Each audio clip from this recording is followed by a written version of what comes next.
Peter's on the phone. Hold on. Sorry, I'm late. Wrapping up some business. Good afternoon. The president this morning met with General McMaster. As you know, General McMaster is helping lead the team that's organizing the president's upcoming foreign trip. And this week, the president has been focused on meeting with the team, getting ready for the various stops that he'll be making and meetings that he's going to be having. During his many conversations with world leaders, the president has seen a great desire for America to re-engage and be a leader once again in helping solve the world's complex problems.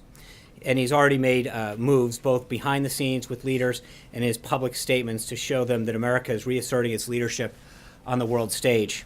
These visits are another important part of this American resurgence.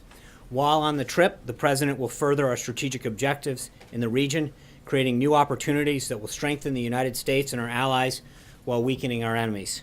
I know many of you are interested in the logistical aspects of this trip, and we'll be trying to have further briefings throughout the week on those aspects of the trip as soon as we can, so stay tuned.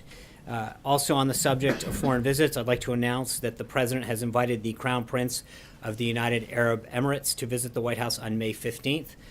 And the Crown Prince has accepted. We look forward to welcoming the Crown Prince and see the visit as an opportunity to deepen cooperation with a key partner in the Middle East. Moving on to domestic matters, the Vice President spent his morning today on Capitol Hill. He met privately with Majority Leader McConnell and also had individual meetings with other senators. The discussions focused primarily on the path forward for the American Health Care Act in the Senate and how the administration can work with Congress to craft a tax reform bill that follows the president's priorities: simplification, providing tax relief to the American families and individuals, and stimulating the economy. The vice president also attended the weekly Senate Republican policy lunch. Later this afternoon, the vice president will be joined by Second Lady Karen Pence, General McMaster, and Ivanka Trump to welcome more than 150 military families of all branches of service for a reception at the White House. The event recognizes National Military Appreciation Month and National Military Spouse Appreciation Day, which takes place this Friday. The president's cabinet is busy inside and out of the Beltway, speaking on the administration's agenda with local officials and key stakeholders. Secretary of Health and Human Services Dr. Tom Price is in Michigan and West Virginia today, where he will hear from those on the front lines of the fight against the opioid epidemic. Also today, the Justice Department announced that Attorney General will be speaking on opioids on Thursday at a Drug Enforcement Administration 360 Heroin and Opioid Response Summit in Charleston, South Carolina. The DEA's 360 strategy is designed to help cities and surrounding regions deal with the heroin and prescription drug abuse epidemic and the violent crime associated with it. This day-long event, sponsored by the DEA, Anti-Drug Coalitions of America, and the University of Charleston School of Pharmacy, will bring together stakeholders and professionals working in law enforcement, prevention, education, treatment, recovery, healthcare, and emergency response.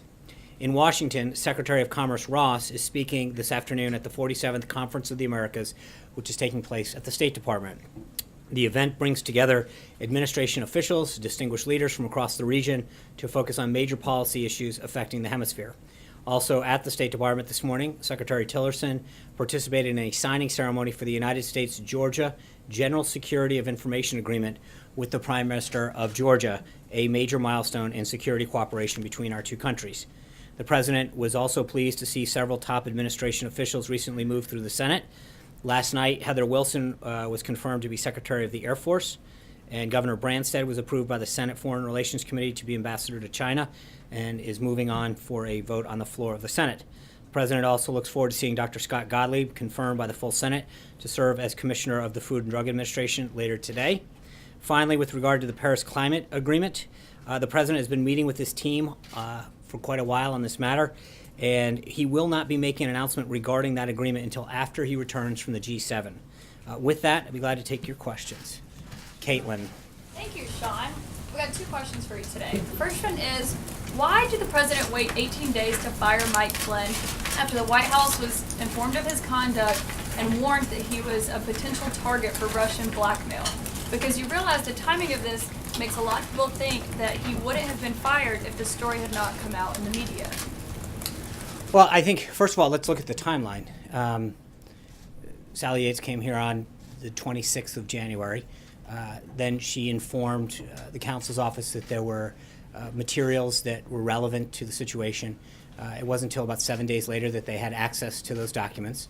After that time, they did what you should do, frankly, is an element of due process, reviewing the situation. They informed the president right away after they were informed of her giving us a heads up, and ultimately the president made the right decision. But I guess the question, or the point that I would put back on you is, somebody came over, gave us a heads up on a situation, told us there were materials. We were provided those materials 7 days later, reviewed those materials, underwent a process of reviewing the situation, and ultimately the president made a decision and it was the right one. So I think that the process worked, frankly, when you think of the time in which we had the information to make the decision that the president made. Well, you're saying the president stands by that decision and he made the right decision, but why does he continue to defend Mike Flynn? Well, I don't think it's not a question of defending Mike Flynn or not. Hold on. It's a witch hunt and he should seek Right. immunity. I think Mike Flynn is somebody who honorably served our country in uniform for over 30 years. And I think, as he's noted, Lieutenant General Flynn was asked for his resignation because he misled the vice president. But beyond that, I think he did have an honorable career. He served with distinction in uniform for over 30 years, and the president does not want to smear a good man. What was his role at the White House in those 18 days? Was he still fulfilling his normal national security advisor duties? Yeah, I'm not going to get back into it. I will say, as I mentioned, the Do time. you think it's worrisome that he was still doing that when he was a potential target No, of no, Russian but blackmail? Can I just, one thing that I think is important to know is let's look at, again, how this came down. Someone who is not exactly a supporter of the president's agenda, who a couple days after this first conversation took place refused to uphold a lawful order of the president's, who's not exactly someone that was excited about President Trump taking office or his agenda. She had been, think hold on, that affected Caitlin, her decision on Mike Flynn? hold on, no, Caitlin, let me answer the question. She had come here, given a heads up, told us there were materials, and at the same time, we did what we should do. Just because someone comes in and gives you a heads up about something and says, I want to share some information, it doesn't mean that you immediately jump the gun and go take an action.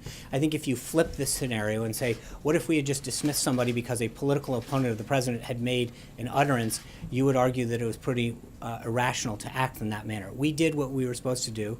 The president made ultimately the right decision, and I think he was proven that How is she a political opponent of the president? she was. She's the acting attorney general that he kept appointed on. by the Obama administration and a strong opponent, a strong supporter of Clinton. So that's now, I think, number 4. So, Jim. Thank you, Sean. Are the canceled meetings a sign the president is vacillating on the Paris Accord and undecided whether to remain in the agreement or withdraw from it? I think it's simply a sign that the president wants to continue to meet with his team, develop meet with not just the economic piece, but his environmental team, and come to a decision on what's the best interest of the United States, using the expertise that surrounds him. Well, That's it. Mara. John, does the president want to win the war in Afghanistan? Yes. What would winning mean to him? I think reducing the threat, especially when it comes to ISIS and the Taliban. Reducing the threat. Well, I mean, minimizing, eliminating, but obviously, in the best case scenario, we want Major. I'm going to answer Mara's question. I think the answer is that we want to eliminate the threats that are against our national security and pose a threat to our citizens, our allies. So we need to fully eliminate any threat around the globe, frankly, not just in Afghanistan, that poses a threat to our people and our allies. I just have a question as he considers what to do next and if he wants to commit more troops. At one point, we had 100,000 troops there and we didn't eliminate the threat. Why would 15,000 do the trick if 100,000 did before? Well, I think that's a very Washington question, meaning just because you spend more, throw more people, doesn't mean you're doing it in the most effective way. I think one of the things that he has asked his national security team to do is to actually rethink the strategy. What are we doing to achieve the goals that you were asking about? How do we actually, how do we win? How do we eliminate the threat? And I think doing that isn't just a question of throwing money or people, but looking at the mission and the strategy, and that's what the team has been doing holistically, not just in Afghanistan, but the total beyond Afghanistan. It's also the way that he's asking them to look at the threat that ISIS poses. Decision, will he explain this to the American people, or will be this something We'll coming out of the see. Pentagon? I mean, I don't want to get in front of. I don't know how he's going to do that. but we'll wait and see and go from there. John? Thanks a lot, Sean. A question about the president's policy concerning Syria. This morning we learned from the Pentagon that the president has approved a plan to directly arm Syrian Kurds against ISIS. Has the president discussed this plan with the leader of Turkey, and what was the reaction from Turkey? I don't know if he's addressed this to the president yet. I do know that yesterday the president authorized the Department of Defense to equip Kurdish elements of the Syrian Democratic Forces as necessary to ensure a clear victory over ISIS in Raqqa, Syria. The SDF, partnered with enabling support from U.S. and coalition forces, are the only force on the ground that successfully seize Raqqa in the near future. We're keenly aware of the security concerns of our coalition partners in Turkey. We want to reassure the people and the government of Turkey that the U.S. is committed to preventing additional security risks and protecting our NATO ally. The U.S. continues to prioritize support for Arab elements of the SDF. Raqqa and all liberated territories should return to the governance of local Syrian Arabs. The fight for Raqqa will be long and difficult, but ultimately yet another defeat for ISIS and another step towards eliminating the ISIS threat that threatens peace and security in the region and the world. The Secretary of State is meeting today with his counterpart from Russia today, the Foreign Minister of Russia, Sergei Lavrov. Are you expecting any deliverables from that particular meeting? I think we'll have a readout when that's done. Olivia. Thanks, Sean. I got two for you. First, do you expect the Afghan review and the ISIS review to be done by the time the president heads to Saudi Arabia? I don't want to. That's a question that I'm going to leave up to the national security team. I'm not going to. The president's not putting a deadline on that. We're making sure that this is obviously what we announced today is part of that. It is not entirely it, and we will have more as we go forward. I just don't want to pin down a timeline on that. One more. In this briefing, you've talked about the president's desire to, quote, fully eliminate any threat around the globe to U.S. interests. You've talked about the United States wanting to re-engage and be a leader once again and reasserting its leadership on the world stage.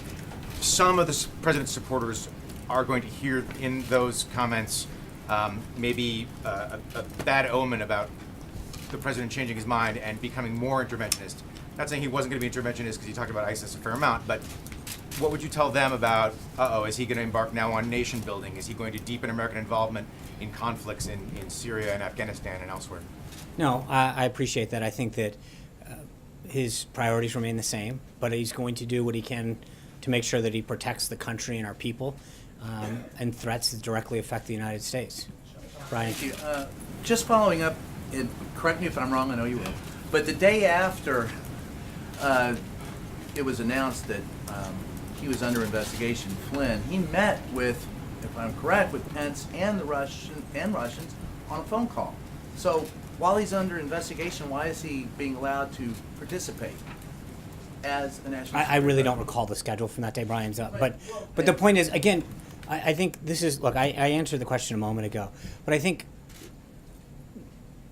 as I went through the timeline, Sally Yates came over here, gave us a heads up, provided us the opportunity, made it very clear that materials were available for the council to review.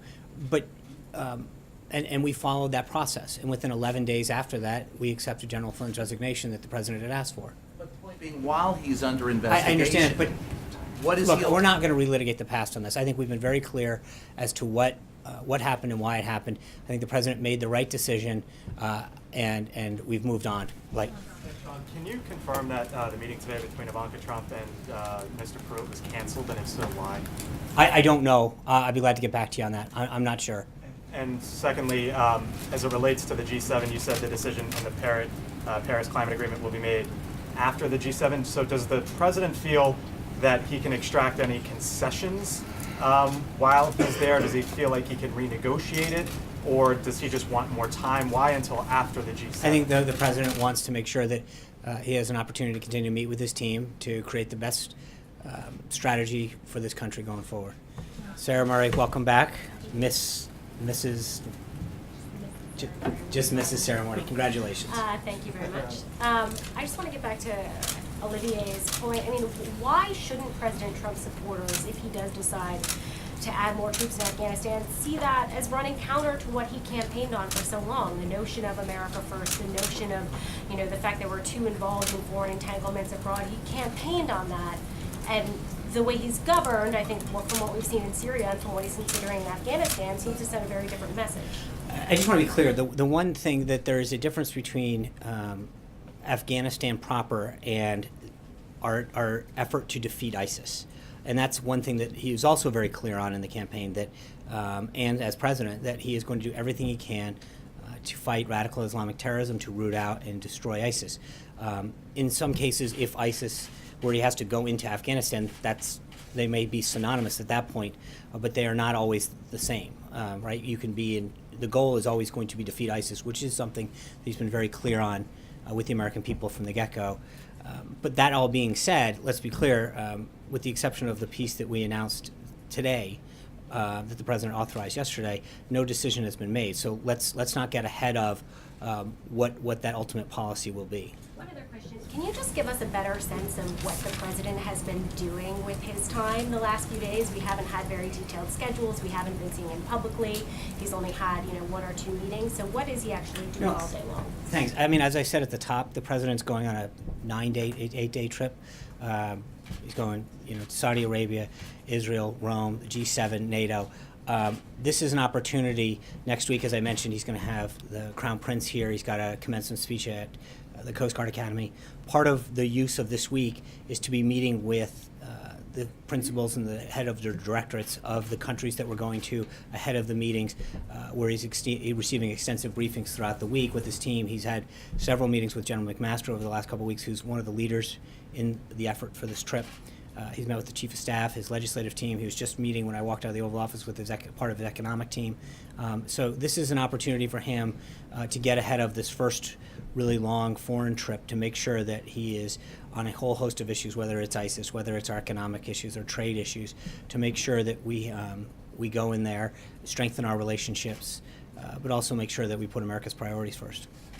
Yeah. President Trump tweeted yesterday that the story of possible collusion between his campaign and Russia is a hoax, and he questioned when this taxpayer-funded charade would end. Is the administration trying to set parameters on what Congress and the FBI should investigate? No. And so, and if that is the case, so what did the president mean by when will this charade end? Well, I think even Director Clapper said yesterday, when asked if there was any evidence that he had seen of collusion, he said no.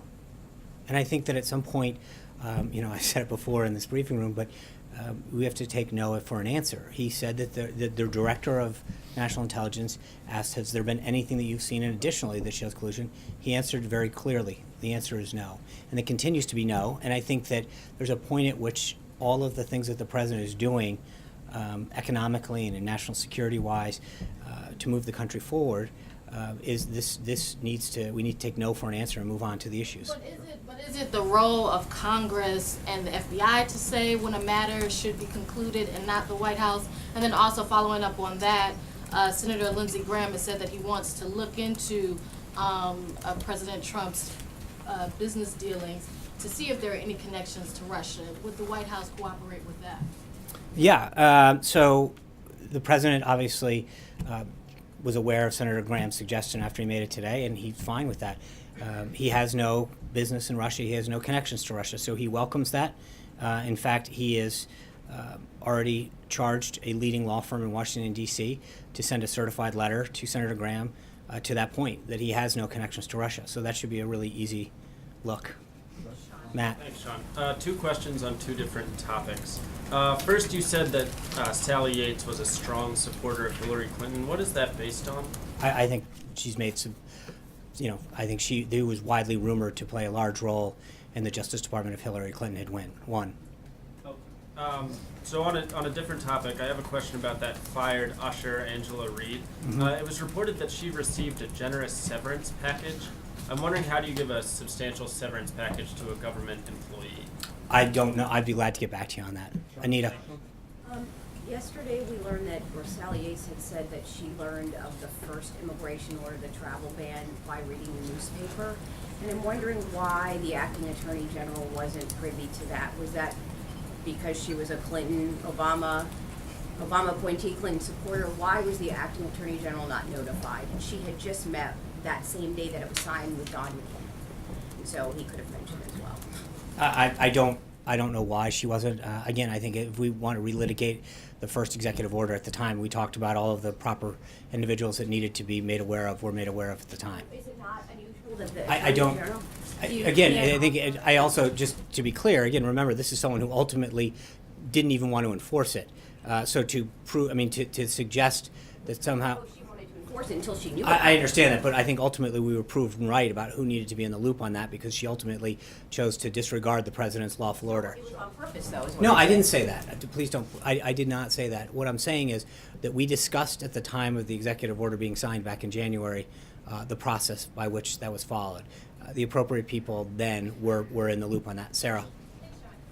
Yesterday in her testimony, Sally Yates said that she arranged for White House counsel to view the evidence against General Flynn at the DOJ, but she wasn't around to see if that happened. You said that that took place 7 days after her initial meeting.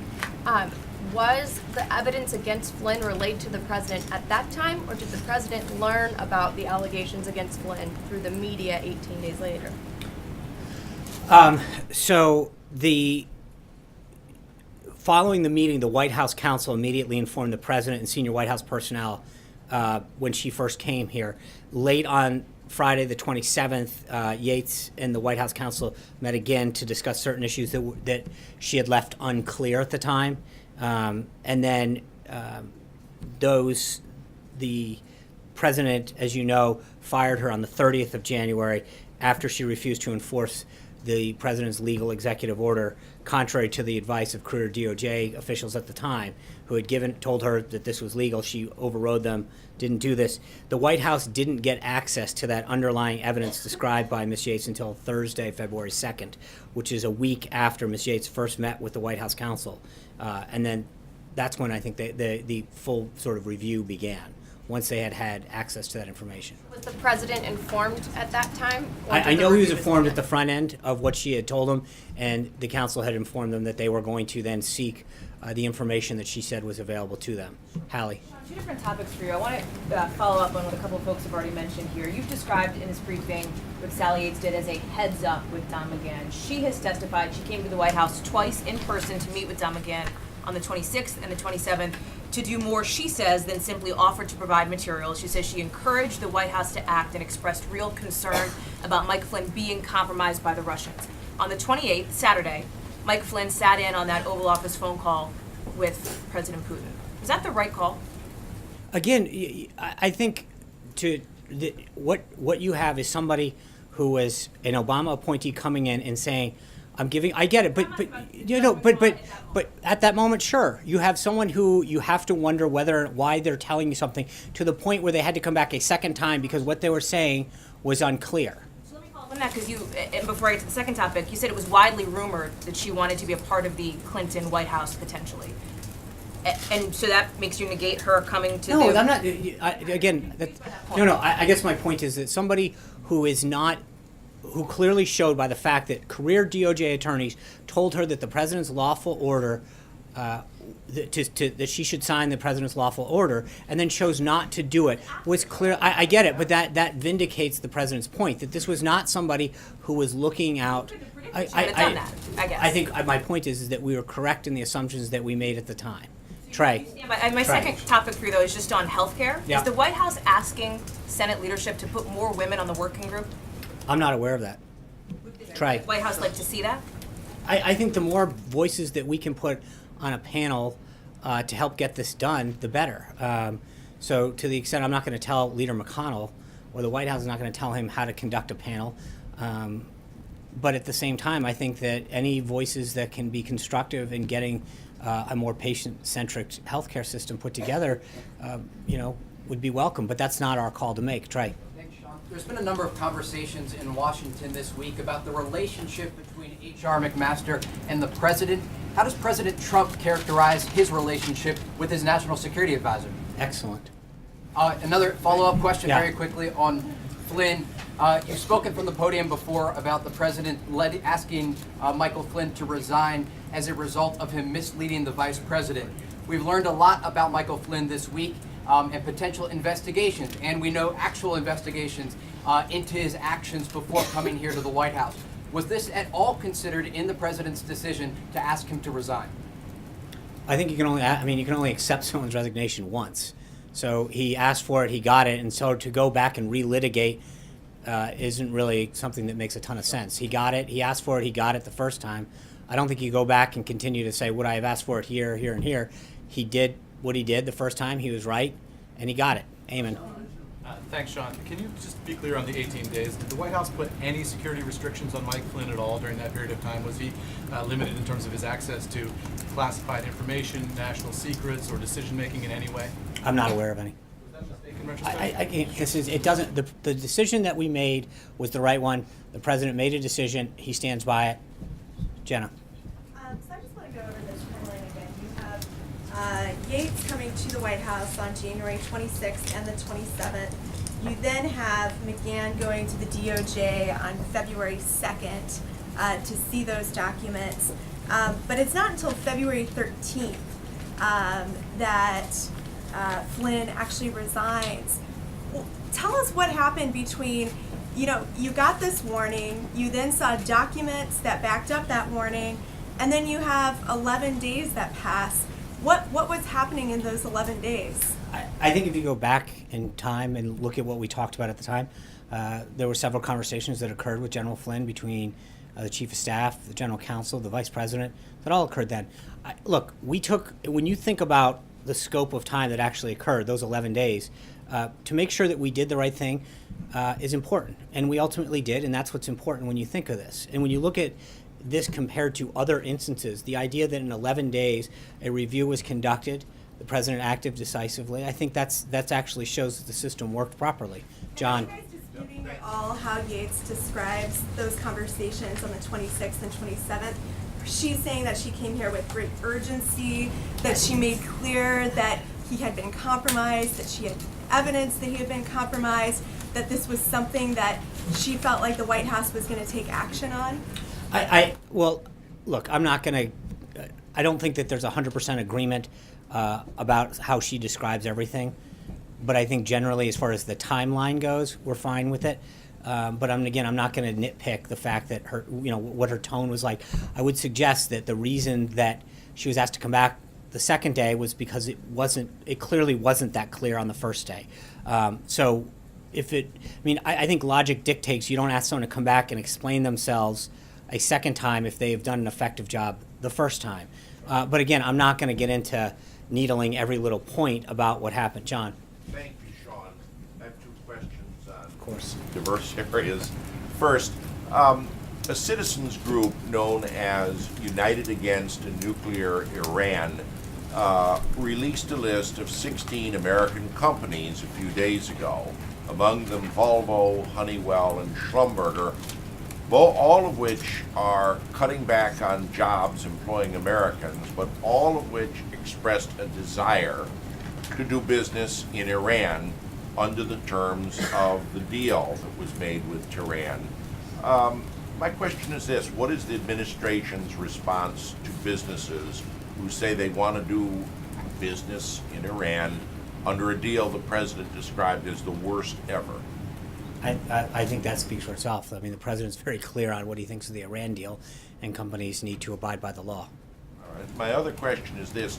2 weeks ago, Monday, when the president met with some of us, he said, and it was on the record, he would have an answer on the administration's policy toward the International Monetary Fund in a few days. It's been 2 weeks. Can we expect any time an announcement on what the administration will do regarding the IMF? I would be glad to follow up on that one and get back to you. Dave. Sean, the governor of Texas on Sunday signed a law that essentially outlaws sanctuary cities in the state of Texas. Do you view this as a positive step, and would you encourage other states to do the same? Obviously it's a positive step. I think it shows that, as we've discussed here, both from an economic and a security standpoint, that makes sense for the citizens of our country. Each governor, each mayor is going to have to make their own decisions, but I think the president's position is very clear when it comes to sanctuary cities and how we're going to try to address them going forward. Because it's not just an economic issue, it's not just a jobs issue, but it's a security issue for our country. And so I think ultimately every elected official from the local level all the way up to president needs to feel comfortable with the laws that they're passing to make sure that they're protecting the people. I mean, ultimately, that's what every government first and foremost responsibility is to its people. What does this mean for the administration's position that these sanctuary cities should not be existing nationally? Will you still take action that denies funding to cities nationwide? Well, again, I think it's a positive sign. I hope more follow the governor's lead. But we're going to do exactly what the president said and follow through on the executive orders he's made. Major. So, Sean, you mentioned Director Clapper's testimony yesterday. Said no evidence of collusion. But then he was also asked if he was aware of the FBI counterintelligence investigation. He said he was not. And therefore, he left the impression before the panel he could not give a definitive answer about the question of collusion. Do you accept that as a valid representation of his knowledge and the fact that this remains an open question? Sure. I mean, in the sense I'm not going to question, but I think the interesting thing is on all the other issues that he testifies about, everybody takes it as whole cloth, that if he says anything, he must. He was the DNI. So when you guys want him to speak for the entire 17 agencies, you sort of assume that that's what he's doing. In this case, you know, when he's been asked similar questions before and said, well, I can't speak to this case, generally speaking, I've seen nothing. The presumption is therefore he's got to be saying it. In this case, he's saying, I have not and continue to do not see anything that shows an effort of collusion. As the DNI, I would ask you the same question, which is at some point, given all that he was seeing and all that he was given access to, when at some point are you guys going to accept this idea that there was no collusion? I'm asking you if you accept what he testified. Sure. Equally, that they have equal weight. That yes, at the time he said, and the agency said they found no evidence, that is a representative fact that you take as valid. And it's also a representative fact that you take as valid. He was not aware of an FBI counterintelligence investigation, and therefore at this time cannot say conclusively there was no collusion. You give them equal weight, correct? Sure. Okay, fine. On Afghanistan, because I think it's important what the president's thinking about. You've been implying that ISIS is a part of the Afghanistan equation. And what I want to ask you about is, as the president looks in Afghanistan, as a team presents him options, are those options primarily about whatever ISIS component is in Afghanistan, or the larger, more malignant issue in Afghanistan, which has always been the Taliban? Right. So there's, as you know, multiple missions going on to confront those multiple things. The U.S. currently has about 8,400 forces in Afghanistan doing a counterterrorism operation, which is Operation Freedom Sentinel, and then the NATO mission, which is to train, advise, and assist under Operation Resolute Support. The main objective of us being in Afghanistan from being used as a safe haven for terrorists to attack the United States and our allies, that is the main objective. We remain very focused on the defeat of Al-Qaeda, its associates, as well as the defeat of ISIS-K, which is the ISIS affiliate there in Afghanistan. But that is simply put what the mission is going forward. And when you suggest that it's a Washington question to ask if 15,000 can do a better job than 100,000, are you suggesting that the ideas the president is being presented with are so original and out of the box that 15,000 troops can achieve what 100,000 deployed very shortly after 9/11 could not achieve? No, I'm just suggesting that I think fully refining the mission, what we're seeking to achieve, and that goes back to what Mara was saying. What is the exact objective? How far away are we doing it? What's the time level that we have to have? Can we grow the Afghan force? Is there I mean, there are several things that go into a strategy. And I think the idea of just saying, can we throw X number at it, is not the way that the president's looking at these options. He's trying to figure out, walk back from a goal of defeat, of eliminating this threat, and then tell me how we get there, as opposed to tell me how many troops we need and then what you're going to do with them. I think that there has been in the past, some instances of just figuring, okay, if we add more troops, that'll help solve the problem. The president's asking to re-look at the entire strategy and then figure out what the footprint is in a variety of ways to get there. That is a different look at what the strategy is versus what it had been. And one last thing. You suggested that when Sally Yates refused to enforce the executive order, that vindicated the assumption you had that she might not have been a purely well-motivated government servant bringing over this evidence about Michael Flynn. On the other side of that, after Don McGahn looked at the evidence on February 2nd, was in fact Sally Yates' warning vindicated?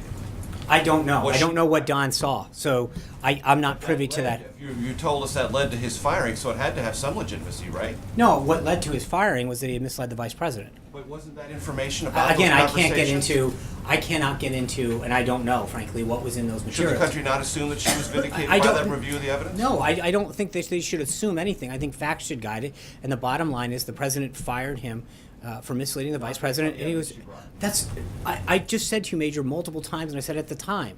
So to go back, at the time that it happened, and right now, we're continue to say that the vice president was misled by General Flynn, and the president asked for his resignation. Full stop. John. Sean, if I could come back to Paris. You It's my can. understanding that Let's all go. and one other one after that too. It's my understanding that the president's initial inclination was to pull out of the Paris Agreement. It suggested as much on the campaign trail. But the situation has become a little bit more complicated. But the knock against the Paris Agreement is that it would have a detrimental effect on the U.S. economy if fully implemented. Does the president believe that there is a way to stay in the Paris Agreement, maybe renegotiate the standards? Because he's under a tremendous amount of pressure from many of his own advisors, other countries, to stay in this agreement to some degree. Does he think he can make changes and still stay in it? I think the reason that he is seeking the advice of his team is to get options, and then he'll pursue the best one. But I'm not going to tell you which one that he's going to do. That's why he's continuing to meet with the team and to get advice. That's it, plain and simple. Steve. Well, hang on, I got one other Oh, thing. yeah. Also, what in the omnibus spending bill that the president signed was a provision to extend the EB-5 visa program. And it's been pointed out that the company that Jared Kushner was recently in charge of has been aggressively reaching out to people in China to say, invest in our property in Jersey City. Remember the EB-5 program, that people that invest a certain amount of money in this country get the sort of golden visa program. Does the president see any potential conflict of interest there? I think Jared has no affiliation with that company anymore. He recused himself from it, sold his interest in it. So that's a question more for the company itself to ask. So the president doesn't see any potential conflicts here? No, I mean, the Jared did everything that was required to make sure that he recused himself and took all the steps necessary. Steve. Before the briefing, you put out a statement, Sean, that congratulates. Thank you for bringing that up. Right. Yes. Moon, the liberal who ran in South Korea, he had actively campaigned, suggesting that the president's idea that South Korea pay its fair share of the THAAD missile system is a bad idea. He wants warmer relations with the North. Do you hope to convince him to change his mind? I think the president looks forward to meeting with him and talking about our shared interests. So I'll wait for that conversation, and I'm sure we'll have a readout for you. Second question. Okay. You did say that the president has an excellent relationship with his national security advisor, but there's been He a did. widely circulating column written by Eli Lake that Right. quotes the president, two sources, saying that his national security advisor is the general undermining my policy. Did the president say that? No, I don't believe he has. I haven't seen him. I was with, I mean, I think when you look at the president's schedule this week, as I just noted to Sarah a little while ago, there's probably no one aside from family members that are spending more time with the president this week. The General McMaster, he values his counsel. He continues to be extremely pleased with his pick and his performance as National Security Advisor, and he has the utmost confidence in him. Tulu. Thank you, Sean. Just a couple more questions on General Flynn.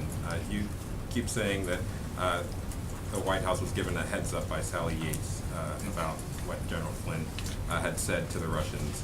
She described it differently, saying that she told the White House that General Flynn had been compromised by the Russians and was subject to blackmail by the Russians. Is that the position of the White House now, after seeing all the same evidence that Sally Yates saw, that General Flynn was compromised and potentially blackmailed?